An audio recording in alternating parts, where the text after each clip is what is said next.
Hello and welcome to the start of the Catechism year Supplementary study. I will be your host. I'm Carter. And so we structured this in a way that when you listen to the podcast, you will hear it once, listen to Father Mike reflect on it, come here, listen to the lecture, which is kind of a summary of the content of the preceding month, and then read through the compendium, and then that's kind of a summary of the major questions that are answered by the Catechism in that particular order. And then fifthly, there's a quiz to kind of help you maintain your attention. The content can be a little abstract at times, and additionally, that repetition really helps. So as we kind of begin this introductory part of the course, let us begin in prayer, and then I will continue with the lecture from there. In the name of the Father, and the Son, and the Holy Spirit. Amen. Lord, we thank you for the gift of your magisterium, and in particular the Catechism. We thank you for our priests and bishops and deacons and consecrated religious and our lay brothers and sisters who engage with your mission and who, above all, come to meet you, to receive your love and to bring it elsewhere. As we begin this study and in a particular way throughout, please make us keenly aware of that love that you have for us, all the ways in which you demonstrate it and in which it lives on in your church. We thank you for all that you give us to draw us closer to yourself. And we ask special intercession and consecration to Mary as we pray. Hail Mary, full of grace, the Lord is with thee. Blessed art thou amongst women, and blessed is the fruit of thy womb, Jesus. Holy Mary, Mother of God, pray for us sinners, now and at the hour of our death. Amen. We ask special blessings upon the church at large, and upon the hierarchy and the clergy as we pray. Our Father, who art in heaven, hallowed be thy name. Thy kingdom come, thy will be done, on earth as it is in heaven. Give us this day our daily bread, and forgive us our trespasses, as we forgive those who trespass against us. And lead us not into temptation, but deliver us from evil. Amen. And we offer all our joys and sufferings for your glory as we pray. Hail, glory be to the Father, and to the Son, and to the Holy Spirit, as it was in the beginning, is now, and ever shall be, world without end. Amen. In the name of the Father, and the Son, and the Holy Spirit. Amen. St. Thomas Aquinas, pray for us. St. John Paul II, pray for us.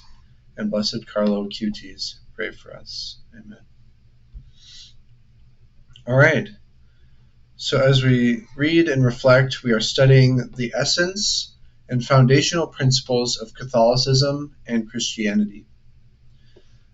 The content is not necessarily meant to be learned verbatim, but more to contribute to a perspective of how we see and understand what is most important about God, ourselves, the world, others, our faith, and what really matters most. There are so many benefits that cannot be all exposed before the fact, but the principal ones are allowing you to categorize your theological knowledge of your faith, allowing you to teach, defend, and grow in a balanced and orthodox way. The Catechism structure does this well. As you can see in the table below, there is great inner unity to the Catechism, just as well as there is in Scripture, how we live the Christian life, and how it teaches us as we read in God's relationship to us as people and personally as an individual. For me, this validates the Christian project in both its simplicity and coherence.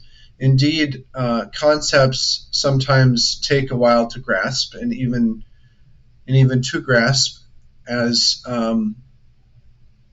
in science. However, at the end of the day, there's nothing more important than knowing that we are loved, receiving that love, and living in love for God and others and ourselves, free from fear and attachment to what draws us away from it, while living in peace, mercy, and the providence of God. All of the Christian life, although said in somewhat vague and in a somewhat vague and reductive summary, revolves and grows from such a statement, and sometimes requires dedication to orthodoxy, love, thoroughly seeking to understand nuanced realities, and life of invincible peace and joy. We now begin our reflection as we enter into the session. As we read before the session, God freely chose to create man to share in his divine life. Biologically speaking, we know that each person is at least chosen as an ideal outcome of many conditions.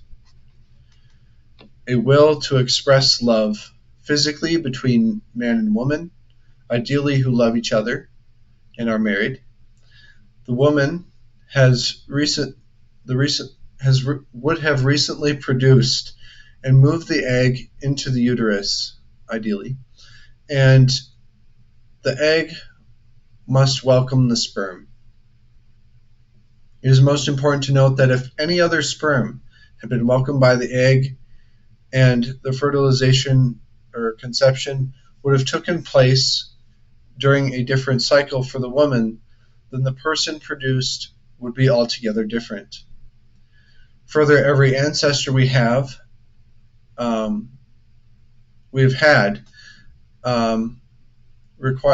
implies another chance, or implies the need for them to have the opportunity to reproduce, and did so in a particular time they did.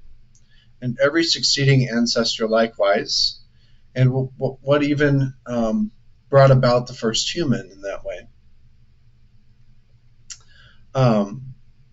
Augustine demonstrates this in summary, saying, God loves us as if there were only one of us. God's existence can be all but demonstrated through philosophy. It does require a little bit of metaphysics and some very careful reasoning. But he revealed himself to many and continues to do so in many ways, but most humanly in Christ and the Scriptures, which are both the one word spoken into existence by God. Though Christ has died, risen again, and ascended to be with the Father, he has asked his apostles to form the church.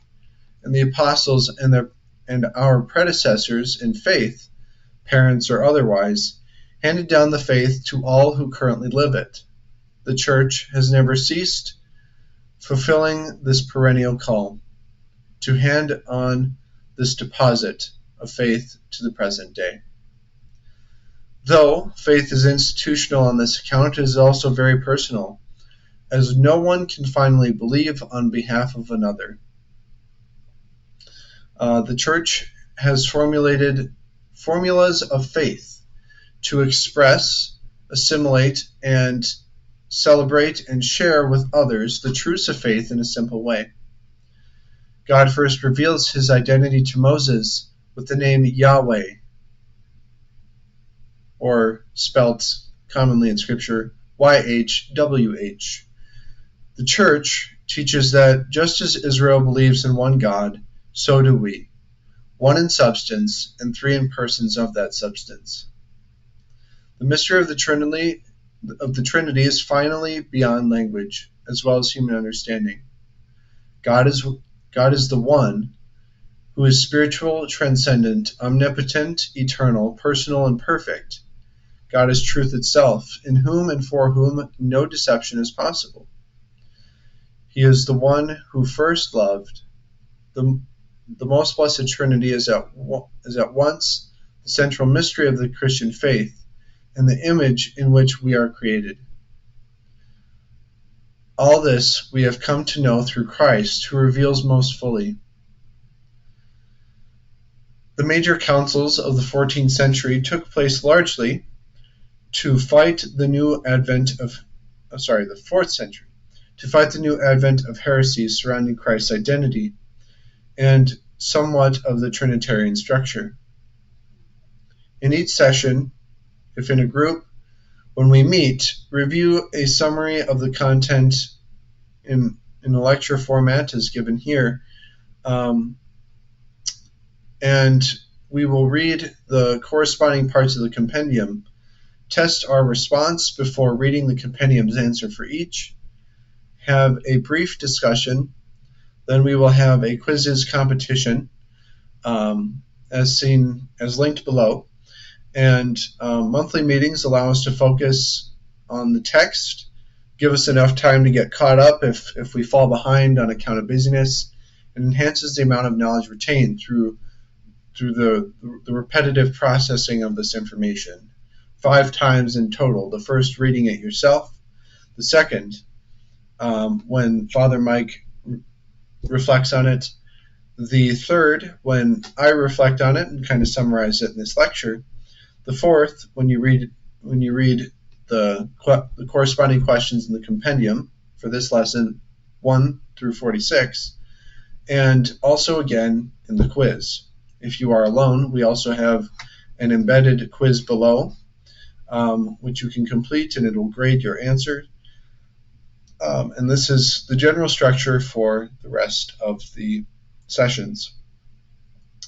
May God bless you as you continue your study, both in increasing your knowledge of the faith and also your love of it, for love requires knowledge. We hope that God will bless you as you prepare for session 2, and I will see you then. Take care, and God bless.